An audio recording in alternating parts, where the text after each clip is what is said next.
కలి దోష నివారణకు చక్కని పరిష్కారం నల దమయంతుల చరిత్ర పారాయణ. మీరు తెలుసుకోండి, మీకు తెలిసిన వారికి తెలియజేయండి, అందరికీ తెలిసేందుకు దయచేసి షేర్ చేయండి. ఒకరోజు బృహదస్వుడు అనే ముని పాండవుల వద్దకు వచ్చాడు. ధర్మరాజు ఆ మునికి అతిథి సత్కారాలు కావించి కౌరవుల వలన తాము పడుతున్న బాధలు అన్నీ వివరించి మహాత్మా, రాజ్యాన్ని నివాసాన్ని పోగొట్టుకుని మాలాగా అడవిలో కష్టాలు పడుతున్నవారు ఎవరైనా ఉన్నారా? ఉంటే చెప్పండి అని అడిగాడు. అందుకు బృహదస్వుడు, ధర్మరాజా, నీవు కష్టాలు పడుతూ అడవులలో ఉన్నా నీ వెంట నీ అన్నదమ్ములు, నీ భార్య, నీ హితం కోరే విప్రులు నీ వెంట ఉన్నారు.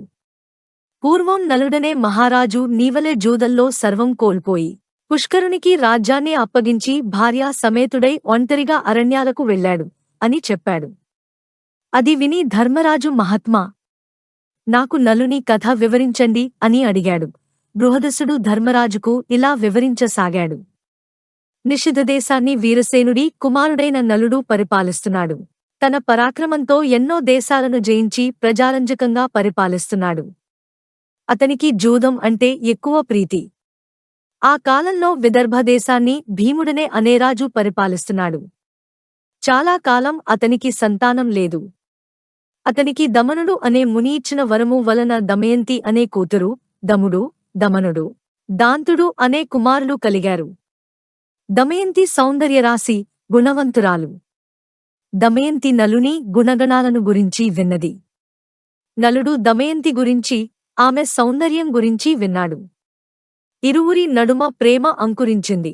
ఒకరోజు నలుడు ఉద్యానవనంలో ఉండగా హంసల గుంపు వచ్చి అక్కడ వాలింది. ఆ హంసలను చూసి ముచ్చటపడి నలుడు వాటిలో ఒకదానిని పట్టుకున్నాడు. మిగిలిన హంసలు తోటి హంసను విడిచి వెళ్లలేక ఆకాశంలో తిరుగుతున్నాయి. నలునితో అతని చేతిలోని హంస మానవ భాషలో ఇలా అన్నది: ఓ మహారాజా, నీవు దమయంతిని ప్రేమిస్తున్నావు. నేను దమయంతి వద్దకు వెళ్లి నీ గురించి, నీ అందచందాల గురించి, గుణగణాల గురించి చెప్పి నీమీద అనురాగం కలిగేలా చేస్తాను అని పలికింది. ఆ హంస పలుకులు విని నలుడు ఆనందపడి దానిని విడిచిపెట్టాడు. ఇచ్చిన మాట ప్రకారం ఆ హంస విదర్భదేశానికి ఎగిరిపోయింది. అంతఃపురం ముందు విహరిస్తున్న హంసను చూసి దమయంతి ముచ్చటపడింది. చెలికత్తెల సాయంతో దమయంతి ఆ హంసను పట్టుకుంది. ఆ హంస దమయంతితో, దమయంతి, నేను నీ హృదయేశ్వరుడైన నలుని వద్ద నుండి వచ్చాను. నలుడు సౌందర్యవంతుడు, సంపన్నుడు, సద్గుణవంతుడు. నీవు సౌందర్యంలో, గుణంలో అతనికి తగినదానివి. అతనికి భార్యవైతేనే నీకు రాణింపు అని పలికింది. దమయంతి, ఓ హంస, నలుని గురించి నాకు ఎలా చెప్పావో అలాగే నులునికి నా గురించి చెప్పు అన్నది. ఆ హంస అలాగే చేసింది. నల దమయంతుల ప్రణయ విషయం దమయంతి చెలికత్తెల ద్వారా తెలుసుకున్న భీమమహారాజు కుమార్తెకు స్వయంవరం ప్రకటించాడు. ఆహ్వానాన్నందుకున్న రాజులంతా స్వయంవరానికి విచ్చేశారు. నలుడు కూడా స్వయంవరానికి పోతున్నాడు. ఇంద్రునికి దమయంతి స్వయంవర విశేషం తెలిసి దిక్పాలకులతో స్వయంవరానికి బయలుదేరాడు. మార్గమధ్యంలో నలుని చూసిన ఇంద్రుడు నలునితో, నిషధరాజా, నీవు నాకు దూతగా పనిచేయాలి అన్నాడు. నలుడు, అలాగే చేస్తాను. ఇంతకీ మీరెవరు? నేను నీకేమి చేయాలి అని అడిగాడు. ఇంద్రుడు నలునితో, నేను ఇంద్రుడను. వీరు దిక్పాలకులు. నీవు పోయి దమయంతికి మా గురించి చెప్పి ఆమె మమ్ములను వరించేలా చేయాలి అన్నాడు. నలుడు ఇంద్రునితో, అయ్యా, నీకిది ధర్మమా? నేను కూడా అదే పనిమీద పోతున్నాను కదా అన్నాడు. ఇంద్రుడు నలునితో, నీవు మాకు మాటిచ్చావు కనుక ఈ కార్యం చేయవలసిందే. ఇది దేవతాకార్యం, నీవు చేయగలవు. మాట తప్పడం ధర్మం కాదు. మా మహిమచేత అంతఃపురానికి వెళ్లడానికి నీకు ఎవరూ అడ్డు చెప్పరు అన్నాడు. గత్యంతరం లేక నలుడు దమయంతి అంతఃపురంలో ప్రవేశించాడు. నలుడు దమయంతిని మొదటిసారిగా చూసి హంస చెప్పినదానికంటే దమయంతి సౌందర్యవతి అనుకున్నాడు. దమయంతి, ఆమె చెలికత్తెలు నలుడిని చూసి ఆశ్చర్యపోయారు. దమయంతి నలుని చూసి, మహాత్మా, మీరెవరు? ఎక్కడి నుండి వచ్చారు? ఈ అంతఃపురంలో ఎవరికీ కనపడకుండా ఎలా ప్రవేశించారు అని అడిగింది. నలుడు దమయంతితో, నా పేరు నలుడు. నేను దేవదూతగా వచ్చాను. దిక్పాలకులు, వారిలో ఒకరిని వరించమని నీకు చెప్పమని నన్ను పంపారు అన్నాడు. నలుని మాటలకు ఆమె మనసు కష్టపడింది. అయ్యా! నేను మానవకాంతను. నమస్కరించవలసిన దేవతలను వరించడం ధర్మమా? నాడు హంస చెప్పినది మొదలు నిన్నే నా భర్తగా తలచుకుంటున్నాను. నా తండ్రి భీమరాజు మిమ్ము ఇక్కడికి రప్పించడానికే స్వయంవరం ప్రకటించాడు. మీరే నా భర్త కనుక నన్ను స్వీకరించండి, లేకుంటే నా ప్రాణాలను తీసుకుంటాను కాని ఇతరులను వరించను అని దమయంతి ప్రార్థించింది. నలుడు దమయంతితో, దమయంతి, దేవతలు ఐశ్వర్యవంతులు, జరామరణాలు లేనివారు, వారిని కాదని జరామరణాలకు ఆలవాలమైన నన్ను కోరడం న్యాయమా అని అన్నాడు. ఆ మాటలు విని దమయంతి దుఃఖించింది. ఆమె నలునితో, నేను ఒక ఉపాయం చెప్తాను. అందరి ముందు నేను దేవతలను ప్రార్థించి నిన్ను వివాహమాడతాను. అప్పుడు మీకు దేవతల మాట వినలేదన్న దోషం ఉండదు అన్నది. ఆ మాటలు నలుడు ఇంద్రునికి చెప్పాడు. అది విని దిక్పాలకులు, దమయంతి మమ్మల్ని ఎలా వరించదో చూస్తాము అని అందరూ నలుని రూపంలో స్వయంవరానికి వచ్చారు. దమయంతి చెప్పిన మాటలు నలుడు ఇంద్రునికి చెప్పాడు. అది విని దిక్పాలకులు, దమయంతి మమ్మల్ని ఎలా వరించదో చూస్తాము అని అందరూ నలుని రూపంలో స్వయంవరానికి వచ్చారు. స్వయంవరమండపంలో ఒకేసారి 5 నలులు కనిపించారు. దమయంతి వరమాల పట్టుకుని వచ్చింది. మనస్సులో ధ్యానించి, దేవలారా, నలుని గుర్తుపట్టడంలో నాకు సహకరించండి, మీ నిజరూపాలతో ప్రత్యక్షం అవండి అని ప్రార్థించింది. వారు దమయంతిని కరుణించి తమ నిజరూపాలతో ప్రత్యక్షమయ్యారు. నలదమయంతులకు వైభవోపేతంగా వివాహం జరిగింది. ఇంద్రాది దేవతలు అనేక వరాలిచ్చి అనుగ్రహించారు. దమయంతి స్వయంవరం చూసి దేవలోకం వెళుతుండగా దేవతలకు కలి పురుషుడు కనిపించాడు. ఇంద్రుడు కలి పురుషుని చూసి, ఎక్కడికి పోతున్నావు అని అడిగాడు. భూలోకంలో జరుగుతున్న దమయంతి స్వయంవరానికి పోతున్నాను అన్నాడు. ఆ మాటలకు వారు నవ్వి, దమయంతి స్వయంవరం జరిగింది, ఆమె నలుని వివాహమాడింది అన్నారు. కలికి కోపం వచ్చింది. నలుడిని రాజ్యభ్రష్టుని చేసి వారిరువురికి వియోగం కల్పించాలని అనుకున్నాడు. నలుడు ధర్మాత్ముడు, కలిప్రవేశానికి చాలా కాలానికి గాని అవకాశం రాలేదు. ఒకరోజు నలుడు మూత్ర విసర్జన చేసి సరిగ్గా పాదప్రక్షాళన చేయకుండా సంధ్యావందనం చేశాడు. ఆ అశౌచాన్ని ఆధారం చేసుకుని కలి అతనిలో ప్రవేశించాడు. నలుని దాయాది అయిన పుష్కరుని వద్దకు వెళ్లి నలునికి జూదవ్యసనం ఉందని అతనితో జూదమాడి అతని రాజ్యాన్ని గెలువవచ్చని నమ్మబలికాడు. బ్రాహ్మణ వేషంలో పుష్కరునితో నలుని వద్దకు వెళ్లి జూదానికి ఆహ్వానించాడు. జూదానికి పిలిస్తే పోకపోవడం ధర్మం కాదని నలుడు జూదమాడటానికి అంగీకరించాడు. జూదం మొదలైంది. నలుడు తన రాజ్యాన్ని, సందలను వరుసగా పోగొట్టుకుంటున్నాడు. అయినా ఆడటం మానక సమస్తం పోయే వరకు ఆడాడు. దమయంతి దుఃఖించి ఓడే కొద్ది గెలవాలని పంతం పెరుగుతుంది, ఏమీ చేయలేము అని సరిపెట్టుకుంది. పుష్కరుడు గెలవటం, నలుడు ఓడటం తథ్యమని గ్రహించిన దమయంతి తన కుమార్తె ఇంద్రసేనను, కుమారుడు ఇంద్రసేనుడిని సారథిని తోడిచ్చి విదర్భలో ఉన్న తండ్రి వద్దకు పంపింది. నలుడు తన రాజ్యాన్ని కోల్పోయి నగరం వెలుపల 3 రోజులు ఉన్నాడు. జూదంలో సర్వం పోగొట్టుకున్న నలుని చూడటానికి ఎవరూ రాలేదు. ఆకలికి తట్టుకోలేకపోయాడు. ఆకాశంలో ఎగురుతున్న పక్షులను పట్టడానికి తన పైవస్త్రాన్ని వాటిమీద విసిరాడు. ఆ పక్షులు ఆ వస్త్రంతో సహా ఎగిరిపోయాయి. నలుడు ఖేదపడి తన భార్య కొంగును పైవస్త్రంగా కప్పుకున్నాడు. ఆ దుస్థితికి తట్టుకోలేని నలుడు, దమయంతి, ఇక్కడ 4 మార్గాలు ఉన్నాయి. ఇది నీ పుట్టిల్లు విదర్భ దేశానికి పోయే దారి. ఇది దక్షిణ దేశానికి పోయే మార్గం. ఇది కోసల దేశానికి పోయే మార్గం. ఇది ఉజ్జయినికి పోయే మార్గం. వీటిలో మనకు అనుకూలమైన మార్గమేదో చెప్పు. నీవు అడవులలో కష్టాలు పడలేవు. నీ తండ్రి ఇంటికి వెళ్లి సుఖంగా ఉండు అని చెప్పాడు. అవును నాథా, మనం విదర్భకు వెళ్లి సుఖంగా ఉంటాము అని చెప్పింది.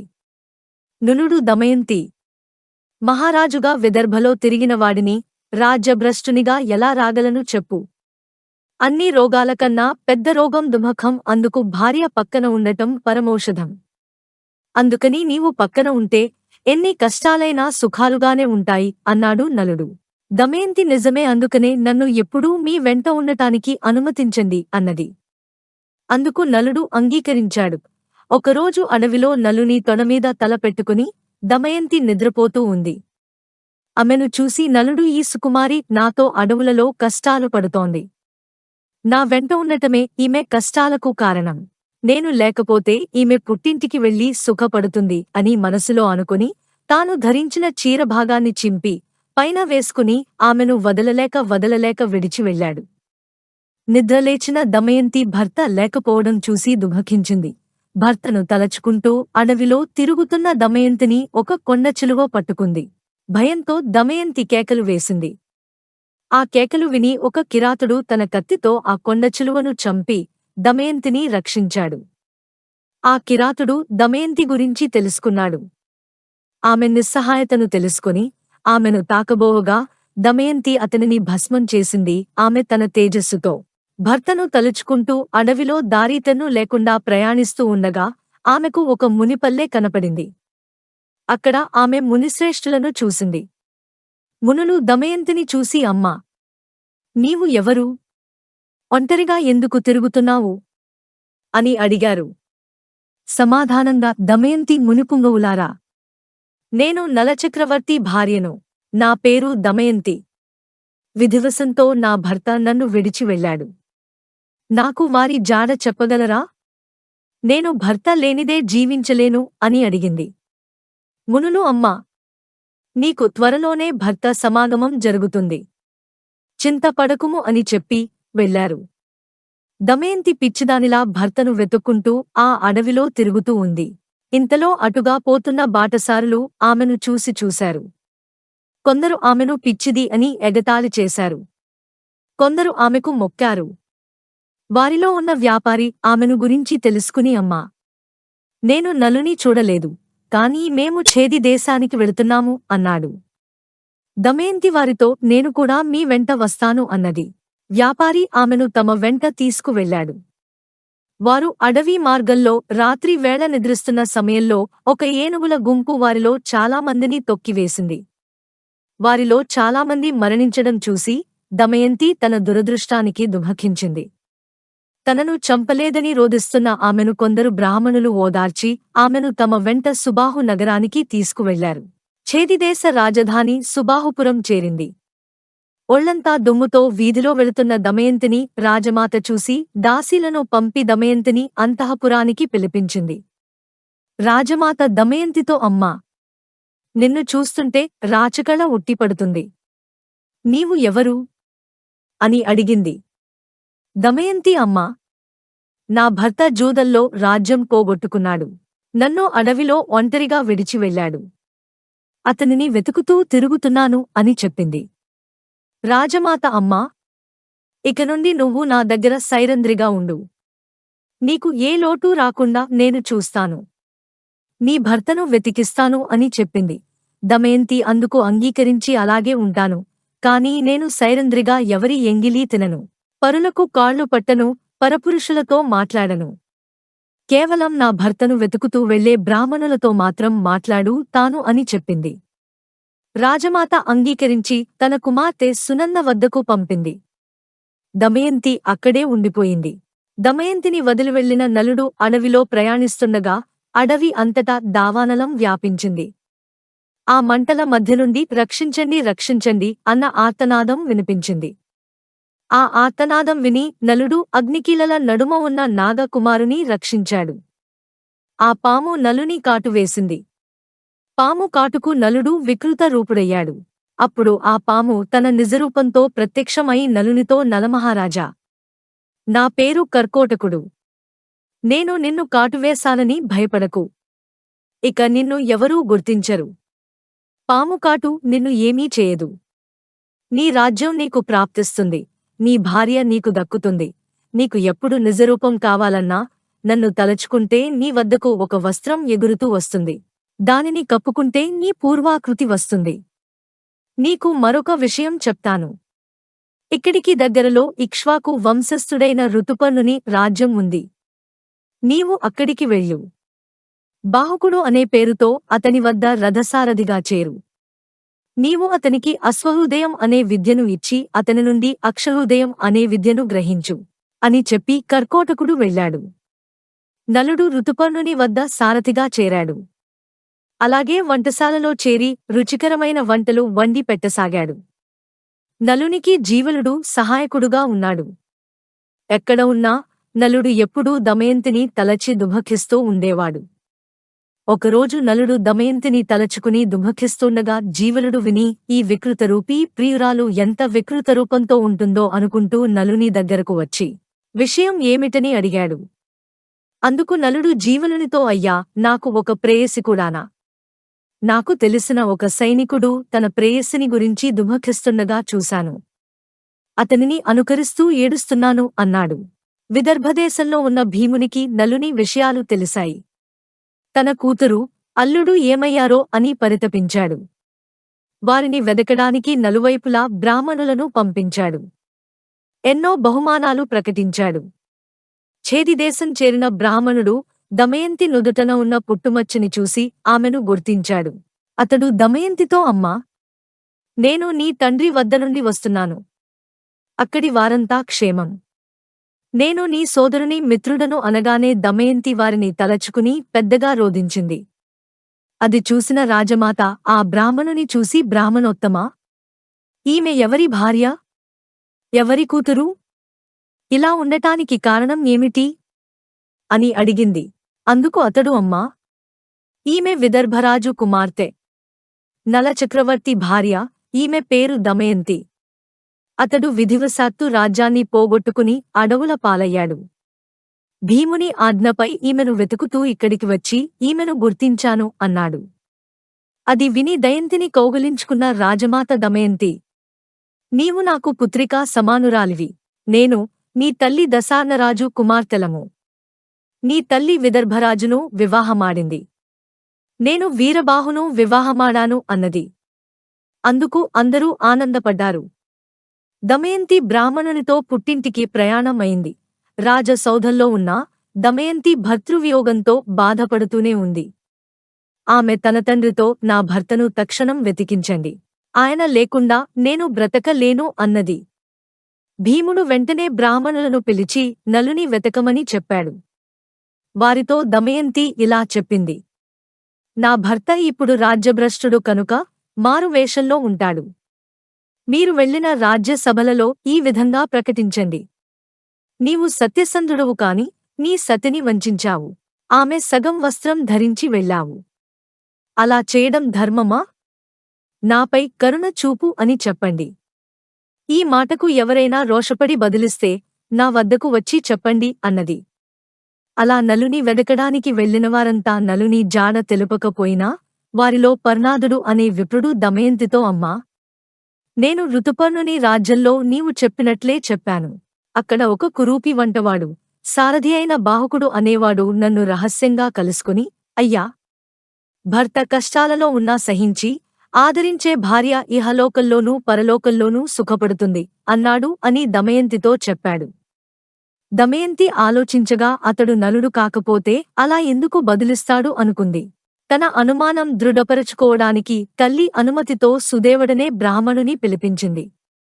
సుదేవా, నీవు ఋతుపర్ణుని రాజుతో, రాజా, భీముడు తన అల్లుని కొరకు వెతికించినా ఫలితం లేదు కనుక ద్వితీయ స్వయంవరం ప్రకటించాడు. భూమండలంలోని రాజులంతా వస్తున్నారు. మరునాడే స్వయంవరం కనుక వెంటనే బయలుదేరు అని చెప్పు అని చెప్పి పంపింది. సుదేవుడు ఋతుపర్ణునితో దమయంతి చెప్పమన్నట్లే చెప్పాడు. దమయంతి బ్రాహ్మణుని ద్వారా పంపిన సందేశం విని ఋతుపర్ణుడు స్వయంవరానికి వెళ్లాలని అనుకున్నాడు.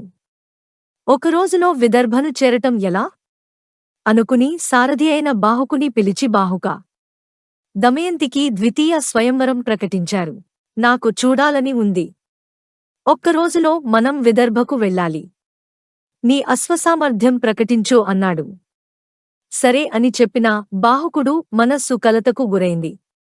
నేను అడవిలో నిర్దాక్షిణ్యంగా వదిలి రాబట్టి కదా దమయంతి రెండవ స్వయంవరం ప్రకటించింది.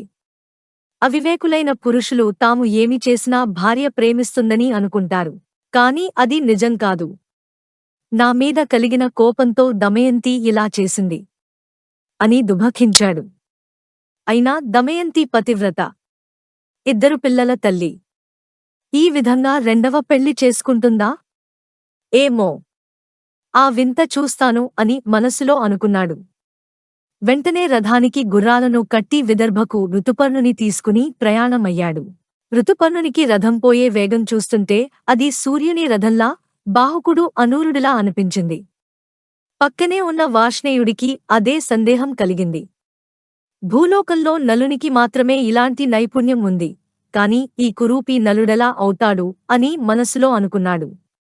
ఇంతలో ఋతుపర్ణుని ఉత్తరీయం జారి క్రిందపడింది. బాహుకా రథం ఆపు, వార్ష్ణేయుడు దిగి ఉత్తరీయం తీసుకువస్తాడు అన్నాడు. బాహుకుడు మహారాజా, మనం ఆమడ దూరం వచ్చేశాం. అంత దూరం నడుచుకుంటూ ఎలా తీసుకురాగలడు అన్నాడు. అతని రథసారథ్యానికి ఋతుపర్ణుడు ఆశ్చర్యచకితుడయ్యాడు. తన పరిజ్ఞానాన్ని బాహుకునికి చూపించాలన్న ఆసక్తి కలిగింది.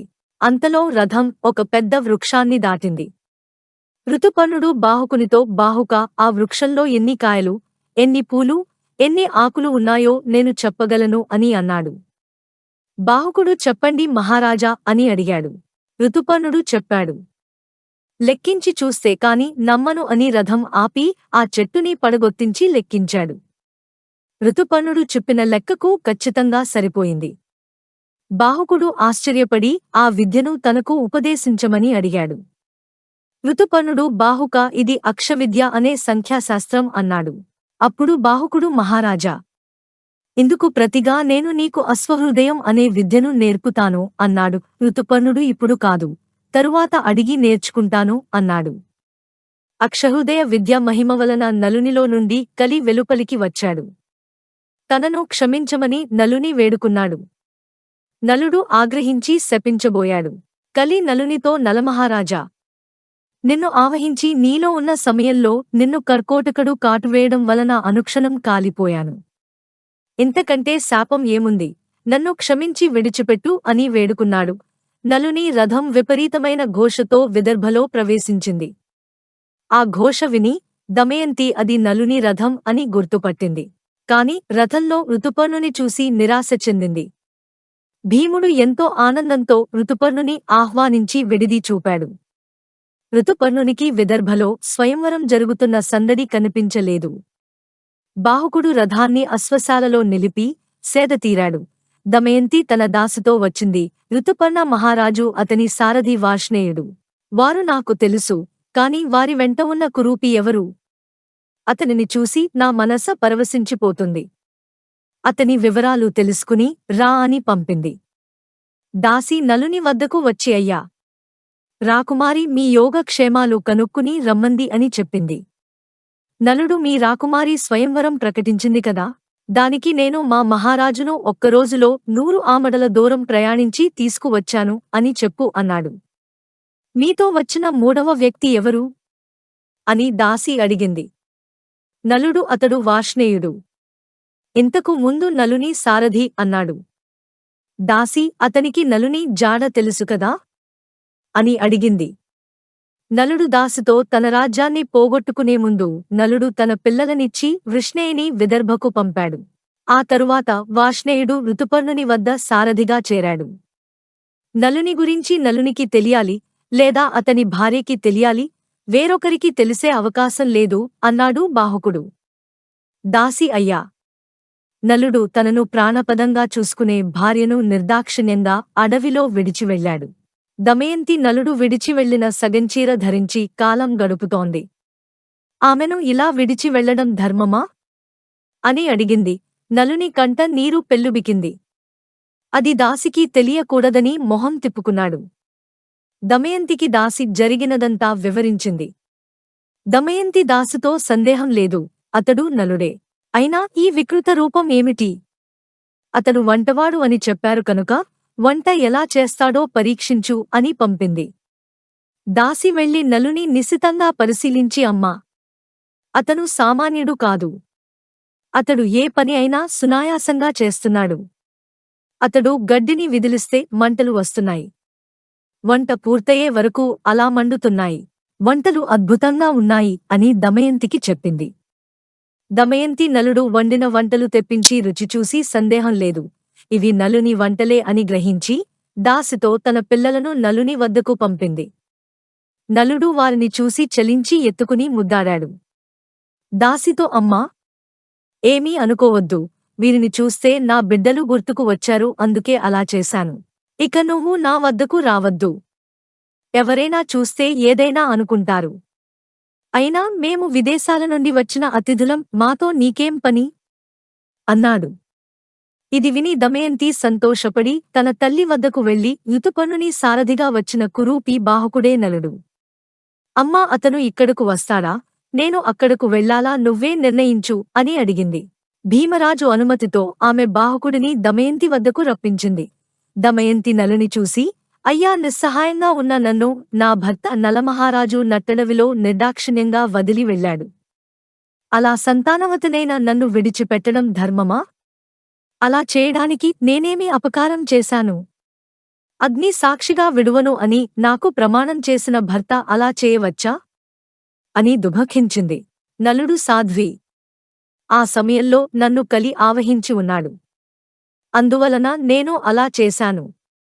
జూదంలో సర్వం పోగొట్టుకుని బాధలు పడుతున్న నేను, నాతో పాటు బాధలు పడుతున్న నీ బాధను సహించలేక నిన్ను విడిచి వెళ్ళాను. అలా చేస్తే నువ్వైనా నీ తండ్రి ఇంటికి వెళ్లి సుఖంగా ఉంటావని అలా చేశాను. నీపై అనురాగంతో మిమ్మల్ని చూడటానికే నేను ఇక్కడకు వచ్చాను. మరొక భర్త కోసం స్వయంవరం ప్రకటించడం కులస్త్రీలకు తగునా? అలా ఎందుకు చేశావు? అందుకే కదా ఋతుపర్ణుడు వచ్చాడు, ఇది ధర్మమా? అని దమయంతిని అడిగాడు. దమయంతి, నాథా, నేను మీకోసం గాలిస్తూ పంపిన విప్రులలో అయోధ్యకు వెళ్లిన విప్రుడు మిమ్ములను గుర్తించాడు. మమ్మల్ని రప్పించుటకే ఇలా చేశాను. మీరు కాక ఇంకెవరు 100 యోజనాలు దూరం ఒక్క రోజులో ప్రయాణించగలరు? నాలో ఎటువంటి పాపపు తలపు లేదు అని మీ పాదములు అంటి నమస్కరించి ప్రమాణం చేస్తున్నాను అని దమయంతి నలుని పాదాలకు నమస్కరించింది. వెంటనే ఆకాశం నుండి వాయుదేవుడు, నలచక్రవర్తి, ఈమె పవిత్రురాలు, పతివ్రత. నేను, సూర్యుడు, చంద్రుడు ఈమె సౌశీల్యం కాపాడుతున్నాము అని పలికాడు. నలుడు కర్కోటకుని స్మరించాడు. వెంటనే ఒక వస్త్రం వచ్చింది. అది ధరించగానే నలునికి ఇంద్రతేజస్సుతో సమానమైన మనోహరమైన పూర్వరూపం వచ్చింది. దమయంతిని పరిగ్రహించాడు.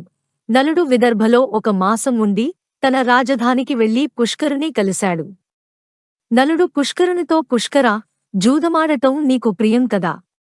నేను నా భార్య దమయంతిని ఫణంగా పెడతాను, నీవు నీ సర్వస్వం పెట్టి నాతో ఆడతావా?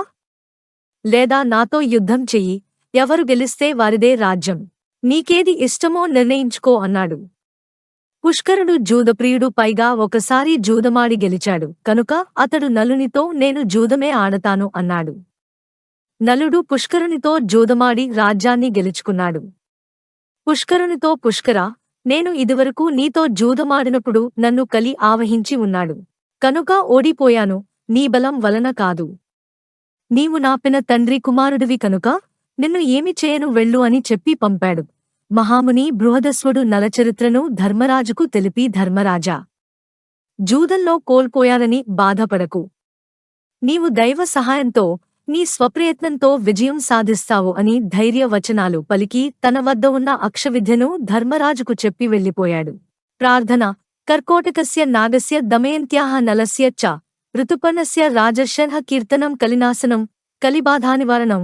కర్కోటకస్య నాగస్య దమయంత్యాః నలస్య చ రాజర్షణః ఋతుపర్ణస్య కీర్తనం కలినాశనం కరోతి. కర్కోటకమనే పాము, దమయంతీనలులు, రాజర్షి అయిన ఋతుపర్ణుడు వీరి కథ ను కీర్తిస్తే కలిబాధ నివారణ జరుగుతుంది.